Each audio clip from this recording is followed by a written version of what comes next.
क्या कभी किसी संत को पागल कहा गया हो और वही संत मां शक्ति का सबसे प्रिय पुत्र निकला हो?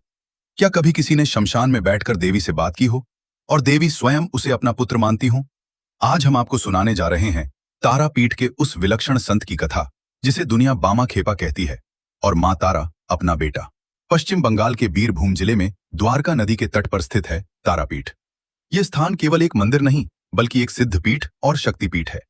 पौराणिक मान्यता के अनुसार यही माता सती की आंखें गिरी थीं। तारापीठ तांत्रिक साधनाओं के लिए प्रसिद्ध है, जहां साधना श्मशान में होती है, जहां मृत्यु भय नहीं बल्कि मोक्ष का द्वार है। इसी तारापीठ ने जन्म दिया एक ऐसे संत को जिसकी भक्ति में कोई नियम नहीं था और जिसकी भक्ति में मां स्वयं बंध गईं। सन 1837 ईस्वी वीरभूम जिले के अतला गांव में जन्म हुआ। एक बालक का नाम रखा गया बामाचरण चट्टोपाध्याय। पिता वैद्यनाथ चट्टोपाध्याय, माता श्रीमती रागी देवी। परंतु जन्म के कुछ ही समय बाद पिता का देहांत हो गया। गरीबी, अभाव और अकेलापन बालक के जीवन का हिस्सा बन गए। माता ने विवश होकर अपने दोनों बच्चों को मामा के पास भेज दिया, जो तारापीठ के पास रहते थे। परंतु वहां भी उन्हें वह स्नेह नहीं मिला जो एक अनाथ बालक को चाहिए होता है। धीरे धीरे बामाचरण की रुचि साधु संतों की संगति में होने लगी। शमशान में आने वाले अघोरी और तांत्रिक साधुओं के बीच वह घंटों बैठा रहता। वह जलती चिताओं के पास बैठकर आकाश से बातें करता, कभी हंसता कभी रोता। वह मां तारा को बड़ी मां कहने लगा और अपनी जन्मदात्री को छोटी मां। गांव वालों को यह सब अजीब लगता था। समय बीतता गया और युवावस्था आते आते गांव ने उसे एक नाम दे दिया, बामा खेपा। खेपा यानी पागल। लोग नहीं जानते थे कि उनके बीच एक महामानव जी रहा है। मां तारा के दिव्य दर्शन वह दिन था, भाद्रपद मास, शुक्ल पक्ष, तृतीया तिथि, मंगलवार।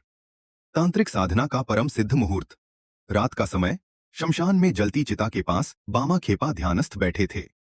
तभी नीले आकाश से एक दिव्य ज्योति फूटी। चारों ओर प्रकाश ही प्रकाश फैल गया। उसी प्रकाश में मां तारा प्रकट हुईं। कमर में बाघ की खाल, एक हाथ में कैंची, एक हाथ में खोपड़ी, एक हाथ में नीला कमल, एक हाथ में खड्ग। महावर लगे चरणों में पायल, कमर तक बिखरे केश, नीलवर्णी मंद मुस्कान। परम ब्रह्मांड की स्वामिनी मां तारा।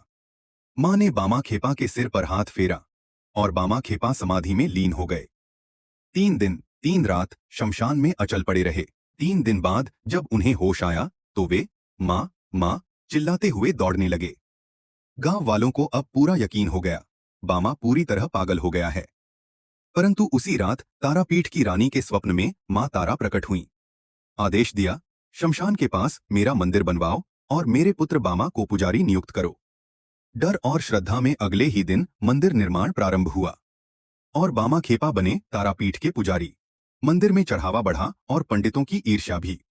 एक आधे पागल को पुजारी बनाना उन्हें स्वीकार नहीं था। बामा खेपा की पूजा शास्त्रों से परे थी। कभी घंटों पूजा, कभी दिनों तक नहीं। कभी माला देवी को, कभी स्वयं पहन लेते। एक दिन प्रसाद चखकर मां को भोग अर्पित कर दिया।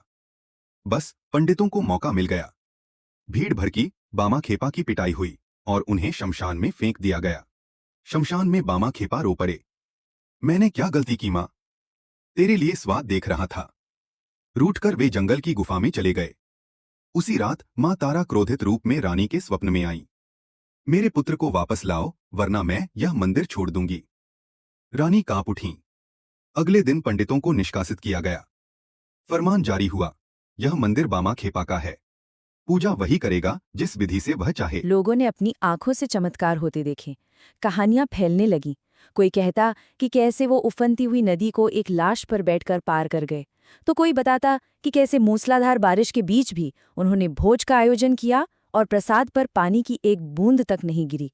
यह सब उनकी भक्ति की शक्ति थी। बामा खेपा ने कभी कोई शास्त्र नहीं पढ़े थे। कोई उनसे ज्ञान की बात करता तो बस इतना ही कहते, जो कुछ है सब मेरी बड़ी माँ ने सिखाया है। और फिर 1911 में उन्होंने शांति से महासमाधि ले ली। तो बामा खेपा की कहानी हमें क्या सिखाती है? शायद यही कि भक्ति किसी नियम की मोहताज नहीं है, वो तो बस दिल देखती है। और जहां भक्ति सच्ची होती है ना, वहां तो खुद भगवान को भी झुकना पड़ता है। प्लीज लाइक एंड सब्सक्राइब कीजिए। धन्यवाद।